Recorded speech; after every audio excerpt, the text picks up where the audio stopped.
Hello and welcome to the Potential Psychology Podcast. I'm your host, Ellen Jackson, and it's my mission to share the science of human behaviour in a practical, fun and inspiring way. In each podcast episode, I interview an expert from the fields of psychology, wellbeing, leadership, parenting or high performance. I pick their brain to uncover what they know about living well, what tips do they have for you and I quiz them about how they applied their expertise in their own life. Join me as we discover simple, science-backed ways to live, learn, flourish, and fulfill your potential. For today's episode, I'm joined by Dr. Suzy Green, clinical and coaching psychologist and founder of the Positivity Institute. Suzy is one of the most enthusiastic and energetic people I have ever met. She is prolific in her work as a positive psychologist. She never seems to stay still in one spot, traveling the countryside and the world, speaking, consulting, and working with clients. When she's not working, she's passionately engaged in living life to its fullest at home in Sydney. Suzy was one of my lecturers when I was undertaking my postgraduate studies in coaching psychology at the University of Sydney, and I'm very privileged to work with her as a senior associate at the Positivity Institute. It's fabulous to have you here, Suzy. Welcome. Hi, Ellen. Thank you so much for such a wonderful introduction, and it's really great to be here speaking with you today. I'm excited to have you here. I've got lots of questions I want to ask you, and I know you've got a lot of great insights and wisdom to share with our audience about living life to its fullest, both from your academic expertise and expertise in working with clients, but also just from the way you actually live life itself. So before I really get into the nitty-gritty of the work that you do, I'd love it, Suzy, if you could please just explain for our listeners what positive psychology is. Okay, well, I guess very simply, it's the science of well-being, but probably even more broadly, it's the science of optimal human functioning. So really us at our best, if you like. Yep. And a big part of that, I mean, that encompasses a huge amount. And I know from my work that positive psychology has been a rapidly growing field with lots of really interesting research done in lots of different domains. And one of the things that I know you're interested in, and I am as well, is the idea of strengths. Yeah, definitely. Can you tell us a bit about what strengths are from a psychological point of view?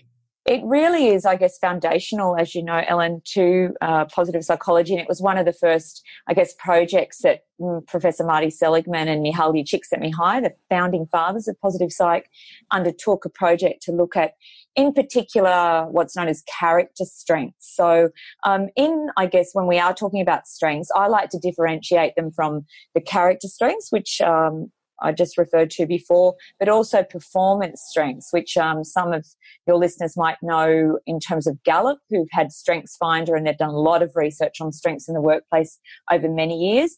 And the other tool and the model that we like is Strengths Profiler out of the UK. They're both really useful, but I find personally, we like to use the VIA character strengths as a really nice introduction and I guess a foundation, because they're morally valued. They're actually defined as morally valued character strengths, and there's 24 of them. And I usually say, by the time I leave the planet, I hope I've developed the full 24. I'm not there yet. But whereas the performance strengths, I think there's 60 on Strengths Profiler, and it may not be necessary that we need to develop all of those strengths. And they're probably more relevant in the workplace. I've used them extensively in career coaching, and they also particularly assess for energy. So it's a really nice insight for people to think about, are they using these performance strengths at work? In some cases, they're actually overusing them, which can lead to a lack of energy or a drop in energy. But the research is certainly supporting that if you can use these strengths, you're actually going to be more energized. And that's, I guess, what we're all looking for. Yeah, absolutely. And can you give us an example of a performance strength? We'll start with that and then we'll move on to the character strengths. What's the kind of performance strength that somebody at work might possess and use in order to give them that energy? Yeah, there's a few I can think of. The two that immediately come to mind for me are two of my own, which were really sort of quite powerful when I received my strength survey back, which is mission and legacy. And at the time when I did this, was probably over 10 years ago, I was really starting to see just how meaningful, particularly the work that I do in education.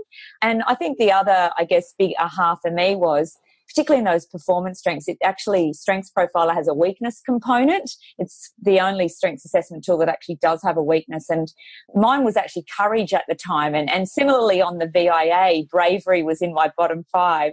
So, it's something that I feel, been challenged by most of my life is pushing myself out of my comfort zone. So I'm not a natural, adventure is another one of these performance strengths. I'm not a natural push myself out of my comfort zone. I'm not a spotlight. Spotlight's another performance strength which you need to have if you are out there presenting. And of course, my work was increasingly leading to more presentation. And so once I sort of had this insight that I had mission and legacy, I also had optimism, drive and growth as realised strengths. It was a turning point for me when I realised that I could actually use those strengths for my presentations, which then took the tension or the stress around, performing, if you like, and it became much more aligned to these strengths of growth and optimism and mission and legacy. And it had a powerful impact on my life.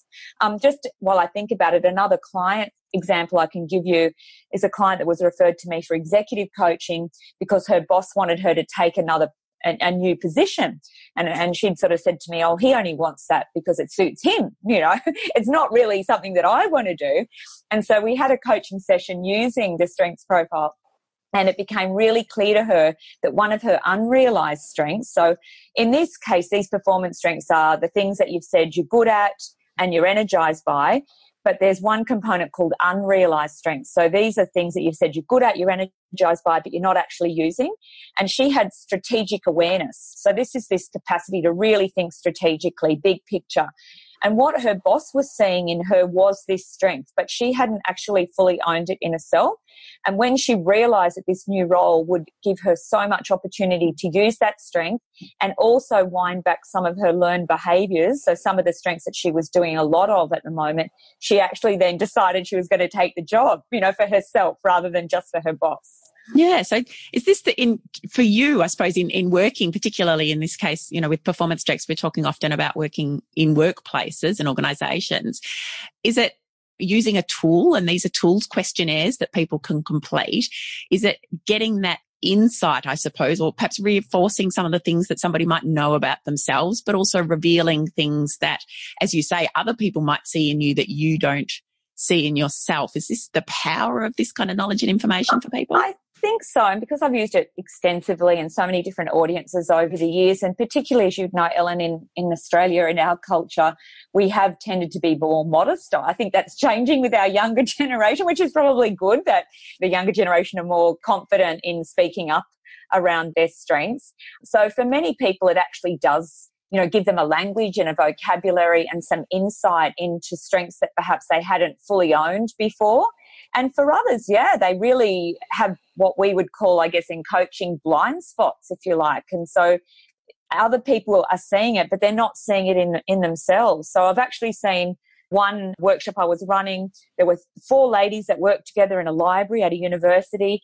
And when they were sharing their results, and I went around and I asked one of the ladies, how did you go? And she said, oh, I don't think this is right. And I said, well, it's a self-report. You did fill it in. And then immediately after that, the other 3 ladies gave the most genuine examples, very different examples of how they had seen that strength in this other lady they were working with. And you could actually see in real time her body language changing, sort of quiet, oh, really? And then by the end of the workshop, she was holding herself up, she was owning these strengths. And so it can be really powerful for people when they start to see themselves quite differently, if you like. Yeah, incredibly, especially in that scenario where you've actually had the opportunity for colleagues and people who work with you to reinforce this piece of information, this knowledge that perhaps you haven't seen. Yes. And I guess another exercise we do that's every single time I do it, I've done it hundreds of times now, I still get goosebumps with, we do a strength spotting exercise, primarily with the character strengths. So we have some VIA character strengths cards at the Positivity Institute. So I usually lay a whole stack of them down on the floor, and then I'll ask, the people in the workshop, and ideally you want people that know each other, and the instructions are to give a card away to one of your colleagues, and don't just sort of go, oh, here you go, Ellen, I'll give you, kindness because you're always looking to help. You really want to be specific in examples of where you've seen those strengths. And every time I run this, I get goosebumps. Sometimes people are crying, hugging. And, we did this with a very large leadership group a couple of years ago, and it was nearly all men, actually. There's 70. And one man at the end of it, when I asked for feedback, he stood up and he said, we never do this. We never give this sort of feedback to each other. And how good is it to do this, So I love the strengths. Obviously, positive psychology has a lot, more other interventions and strategies. But for me, it is one of the foundational pieces and key pieces. Yeah. And so that's performance strengths. And you mentioned there the VIA, which is the Seligman's, or started out as Seligman's, character strengths. So what is the difference? What's the primary difference in your mind between, say, performance strengths and these character strengths? Yeah, I think as before, the character strengths, there's 24. The research was done cross-culturally, so it doesn't matter what culture you go into, what religious affiliation. We work with different schools with different religious affiliations. Because it was done cross-culturally, they looked historically through philosophy. So you can use them because they're applicable in every context pretty much. For example, kindness or love or leadership or fairness.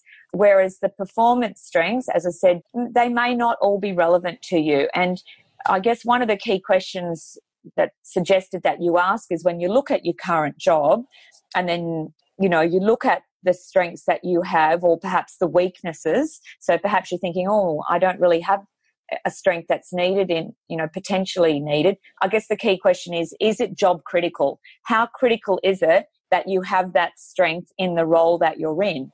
And if you don't, the options are you can work on developing it. So, I've worked with clients before that have actually said, I think I wouldn't mind developing that strength. And there's an intrinsic motivation to do so. The other option is to work with another person in your team through complementary role partnering, we call it, finding someone else in the team that is your go-to person if you need to, you need a bit of optimism or you need a strategic awareness, like I mentioned before. And the other option, which is, I guess, the example I also shared before, is when you look to your other strengths, your realised strengths or unrealised strengths, and you think about how you're going to use those to compensate, if you like, in areas of your role where you don't have a natural strength. Mm-hmm. And what about outside of the workplace? Because these strengths have an application, very much when we talk about work and our careers, but they also have an application outside of work, don't they?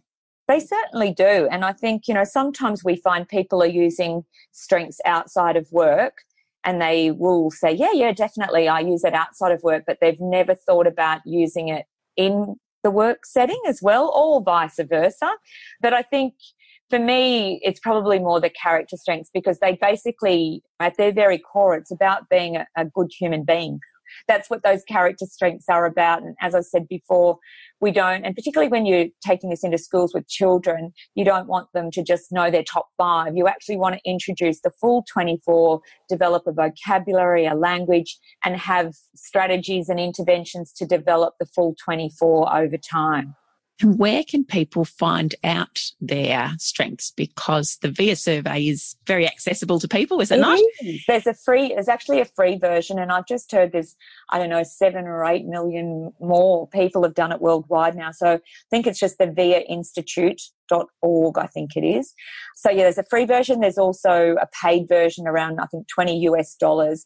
And I would advise if you are able to do that, because the report's quite good actually that you get with the paid version, and you get suggestions on how to develop perhaps lesser strengths. We don't necessarily call them weaknesses in character strengths, but they may be lesser strengths, if you like, or middle level strengths. Mm-hmm. And I will put a link to the character strengths survey in the show notes for this episode. Suzy, what are your top strengths? Zest is my top strength. This doesn't surprise me knowing you. Not all the time. And funnily enough, I am a big fan of the nap. So if I get an opportunity to have a 15-minute nap, I've mastered the nap over years. And my team find it really amazing that I can just lie down, pretty much fall asleep within a couple of minutes and be up again in 15 minutes. So if I have an evening event, I definitely need a nap. I'm a morning person, so 5 a.m. starts for me during the week. I usually have a bit of a sleep in on the weekend. But I also realised very early on in my career that to be able to help other people, I had to really invest heavily in my own well-being. So I do make a commitment to my zest and energy and vitality, if you like. But I think I'm probably one of those people that was blessed with it genetically as well. So I'm very grateful for that. The other two strengths I've got that work often in hand, actually three of them, are curiosity, love of learning, and creativity. Mm-hmm. So I'm very curious. And again, I have to really watch I don't overplay these strengths. So because it can lead to, one of my business coaches said I was suffering from SOS, shiny object syndrome. Because you see so many opportunities, and I know, Ellen, you're the same, so many applications. So we often talk about, when it comes to strengths, winding them up and winding them down, and in what situations do you need to wind up or wind down? So I know with zest and curiosity are the ones I've really got to watch that I don't overplay. And then hope is my fifth one. So, and I often say, how on earth could I do what I'm doing as a coach and someone that has a mission to increase worldwide well-being if I wasn't high on hope? There'd be no point. Yes. So it plays into what you do in how you do it, so how you live your life, that zest and that energy. But yeah, hope in terms of, and it's interesting then that ties in, you talk about the performance strengths of legacy, and I can see how, in terms of building the Positivity Institute and the work that you do, which is very future focused, yes, and is really around helping our community to thrive and flourish. And we'll talk a bit more about that in a moment. How all of those strengths come into play there. Definitely. Okay. Speaking of the Positivity Institute and how it came to be, I love the story of how because you started as a clinical psychologist working in quite clinical fields, and you had your own transformation maybe to move away from that and into positive psychology and coaching in these new fields. And you have a wonderful video that I will put in the show notes that was part of the launch, I think, of the Positivity Institute that tells this story. But can you share it with our listeners? How did you come to be where you are today? Yeah, I guess it is a bit of a long journey, so I'll give you the shortened version. I actually did leave school when I was 16. No one in my family had ever gone to university. There was no expectations. I have a beautiful family, beautiful parents, but it was really just at that time you were married and you had children.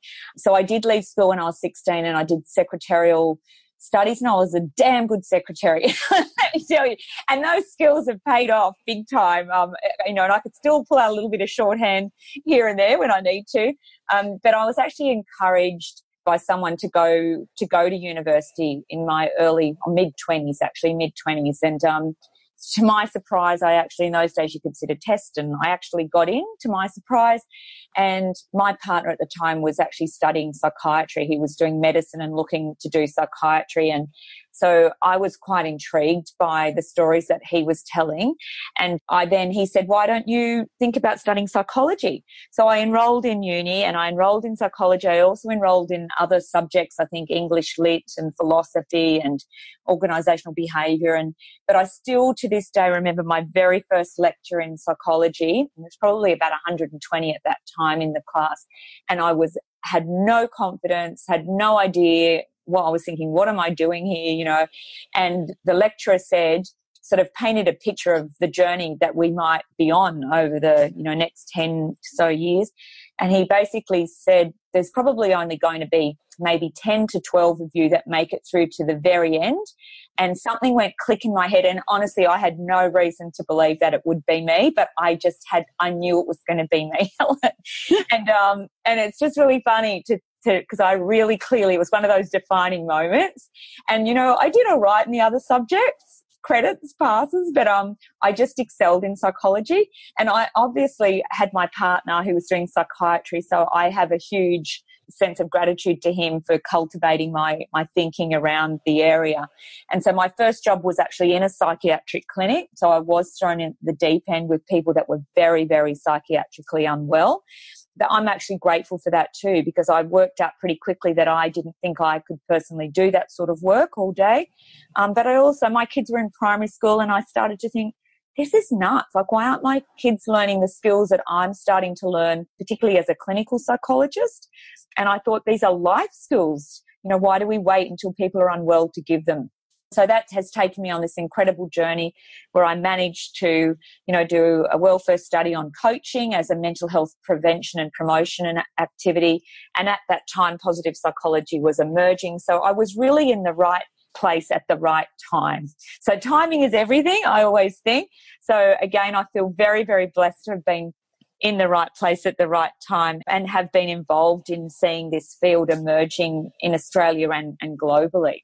And that is one of the aims of positive psychology, isn't it? Because it's one of the things I'm passionate about as well, that we can share this knowledge, this expertise, these skills that have been researched and that we're starting to build up as a body of work, and the application of that is starting to kind of play out across various different domains right now, and use that as much for the prevention, hopefully, of mental health issues, not necessarily perhaps some of those, really biologically based psychiatric issues, but certainly our mild to moderate experience of anxiety, depression as a preventative, and then also to give people the tools to really live at life's fullest. Exactly. And we really do, as you know, have quite a lot of research now to, I guess, prescribe, if you like, what are some of the strategies that have been proven to significantly improve psychological well-being over time. But I still think, one of the first jobs I had out of uni was working in a dietitian's office.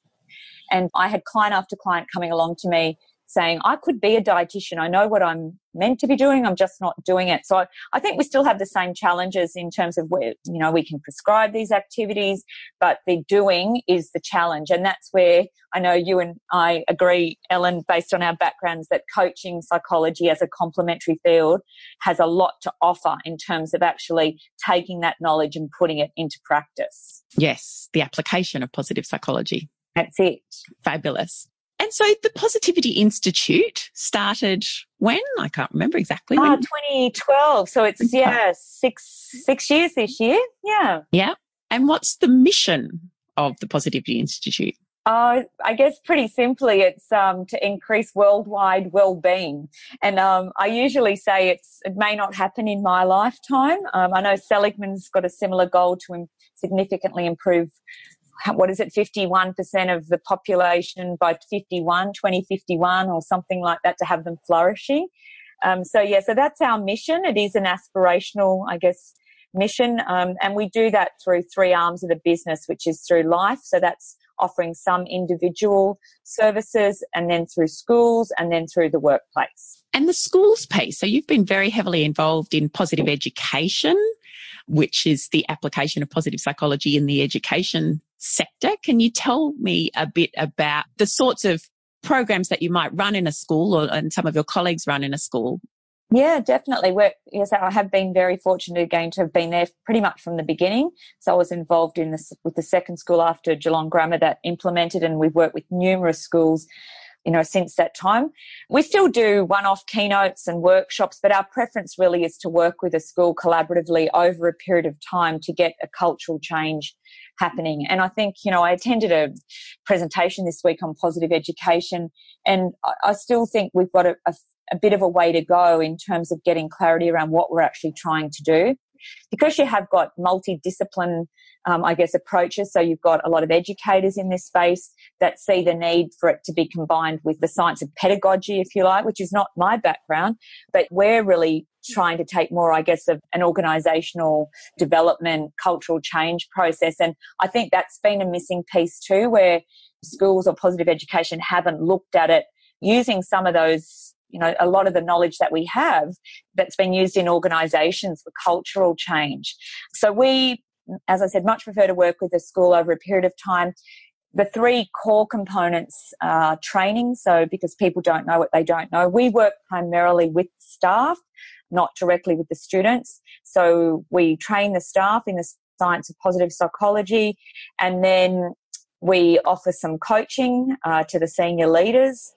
to help them, I guess, act as the levers to really embed it through the culture. But we also consult/collaborate, I guess, with the Director of Wellbeing and the Wellbeing team to determine what's working well already. So we'd usually start with an audit and map out all the good things that are happening in schools that fall under the umbrella of positive ed.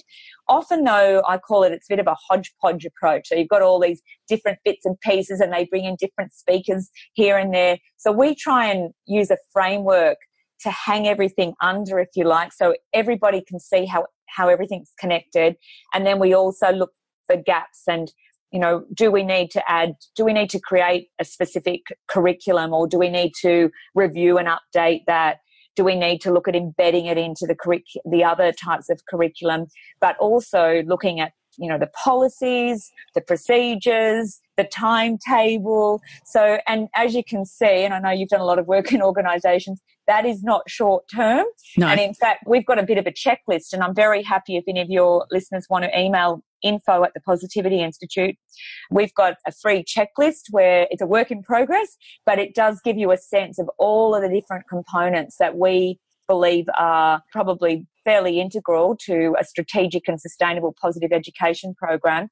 And when we send that out, when a school contacts us, often the first response is overwhelmed, like, oh my goodness, we didn't realise that there's so much here. For example, Perth College, this is our 4th year working with Perth College, and we're really getting some great results now, and they're using measures. They're using the AW schools, Dr. Aaron Jardin's involved in that. And they've also used the Gallup engagement measure for their junior school, I believe, too. And so they actually have some results to show that, this investment is paying off, which is really important. Yeah, and that leads me to my next question, which is, what is the impact if there's parents listening? And I think I do have a number of parents listening, and I'm a parent myself, and they know that a school that perhaps they're looking at for their child implements positive psychology, positive education as an approach. Yes. What is the impact for students? I guess at the moment, these sort of whole school approaches, they are very hard to evaluate, much like any large organisational, I guess, approach, because there's so many pieces to the pie. One thing I would recommend is that in addition, a lot of schools are picking up these wellbeing measures of staff and students. We usually recommend a culture or a climate survey, which a lot of schools have never used before, but a very commonplace in organisations. We recommend the Voice Climate Inventory. They've actually done some benchmarking in education. It's an Australian survey as well, so you can sort of see the impact on the culture as well as specific wellbeing. We have a lot of research on discrete interventions like gratitude, self-compassion, strengths interventions. So there's a lot of research there on those discrete interventions, but we are yet to get a lot of research, as I said, on these whole school approaches. And I know there are a number of schools that have engaged universities to help them there, but there's not much published at this stage, unfortunately. Mm-hmm. I was just talking actually to a little primary school here in Sydney who contacted me to help them with their journey. And when the principal told me what they'd done, I was blown away. There's already so many fantastic things going there. And he said, like the year 1 kids understand what a growth mindset is, a fixed mindset. They've done character strengths so they can talk about their strengths. So, they know what automatic negative thoughts are. And this is the schools that we work in. The kids have this language. It's absolutely amazing. And a lot of the staff will actually say you're at a school like Perth College, where they start from it's a K to 12 school. They'll often have a new intake, in year 7. And the staff have actually commented to me that it's visibly obvious that the girls coming in that haven't been to a school that has had either a SEL, a social emotional learning program, or some other form of positive education, they don't have the skills. They're not equipped, particularly around managing their emotions and having these challenging conversations with other kids too. Yeah, and I suppose that was what I was going to ask, was in terms of, whilst the research might not be there really to fully support these programs, the hopes and aims of them, the goal is really to be able to provide kids with that greater level of social and emotional awareness and the skills to be able to regulate their emotions, to interact well with other kids, really give them what we were saying before, the skills to be, thriving, flourishing people as they get older.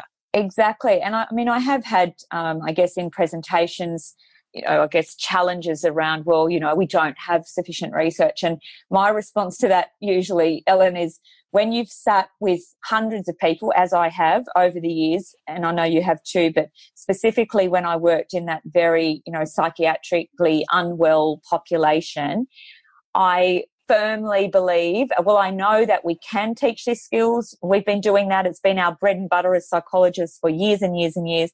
And I believe that we have a duty of care. We may not prevent every episode of mental illness, as you said before, but to not teach these skills to me seems, I think we have a duty of care to do so.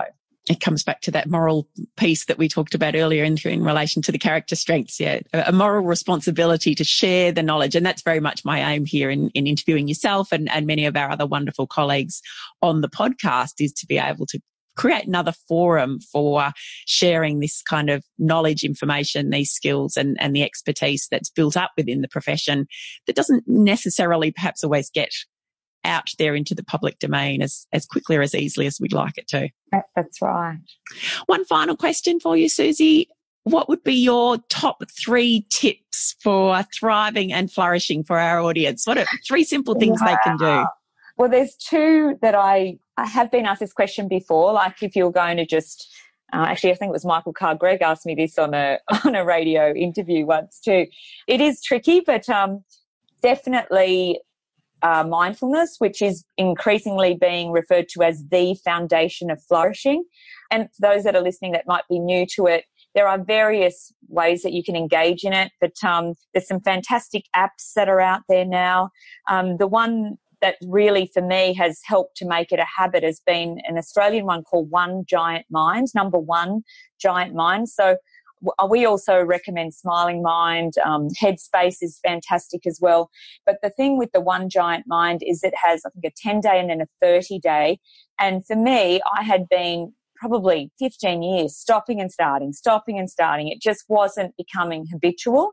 And when I started this probably a couple of years ago now, they suggested do the 30 days and do it consecutively. Try not to have a break at all, and you'll see at about day 25, you'll notice the difference. And I really noticed it. It really made a difference. And since then, I can't imagine a day without doing, and I don't do a long, mindfulness meditation, 10 minutes usually in the morning, but it's the start to my day. So definitely some form of mindfulness or other meditative practice, and there are lots of different ones. The other one's gratitude. So I started a gratitude journal, really showing my age here, in 1997, which was the year before positive psychology formally launched, and I was watching an Oprah program and gratitude came up, and it changed my life at the time. And I still have, last year was my 20th year of journal keeping, and in the early days it was very focused on gratitude, and at that point in time I probably was taking quite a few things for granted, and it significantly changed my life to realising just how fortunate I was. And in our workshops you see people, again in real time, when you're talking about gratitude, having ahas that they have been, just taking either family members, friends, or just they're living in Australia, for example, for granted. So that's the big one. And then I guess the third one, coming back to that whole positive energy piece. So definitely just in those basics, those foundations of making sure you get 8 hours sleep, that you're exercising at least 3 times a week, if not more. We actually, one of our workshop participants, and I can't remember who it was, coined the acronym MEDS, MEDS. Are you taking your meds? So M is meditation, E is exercise, D is diet, so mood food. Are you eating food that is good for your mood? And S is sleep. So are you getting enough sleep? I love that. That. I might steal that as well. You have to find out who it's from so I can reference that. Yes. Thank you so much, Suzy, for everything you've shared today. And I do love those top tips at the end. And I know that I can our listeners out there that this is lived and breathed by Suzy, and you can see it in her face as you interact with her and in everything that she does. So really do appreciate your time. I will put all of the links both to the Positivity Institute and the work that you do, but also the other references that you've made in our show notes. And listeners will be able to download, we'll put together those 3 top tips from Suzy as well. So you can download that as a PDF and to go forth and thrive and flourish.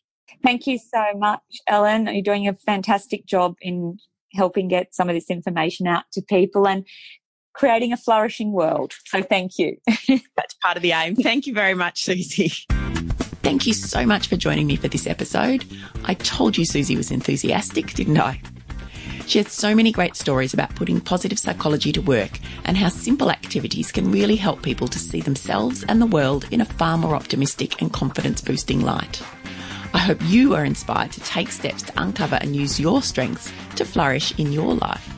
You'll find a link to the strength survey that Suzy mentioned in the show notes. They're all at potential.com.au/podcast, along with a link to Suzy's organisation, the Positivity Institute, her social media links, her top tips for uncovering your strengths and optimising your performance, and a transcript of the full interview. Thank you so much too if you are one of the lovely listeners who has taken the time to rate and review the Potential Psychology podcast in iTunes. This helps to spread the word about the great guests I'm chatting to, and it gives more people the opportunity to learn, flourish, and fulfil their potential. If you haven't already, you might also like to join the Potential Psychology community by signing up to my regular newsletter at potential.com.au/subscribe. This will keep you up to date with the latest podcast episodes and blog posts, link you up to top articles in positive psychology, performance and wellbeing, and give you the behind the scenes here at Potential Psychology HQ. I have a very exciting episode coming up next week. I'm talking to Dr. Sarah Mackay, Oxford-educated neuroscientist and professional nap taker, about her brand new book, The Women's Brain Book, The Neuroscience of Health, Hormones and Happiness. Sarah and I chat about the role that hormones play in all stages of a woman's life. She busts some myths about baby brain and brain fade in menopause, and she shares the most intriguing discoveries she made while undertaking her research. It turned out it was very, very hard to find any consensus on PMS. I managed to narrow down the percentage of women who experience PMS symptoms somewhere between 5 and 95%, depending on which country you were looking at. I hope you can join me for that interview, and have a great week.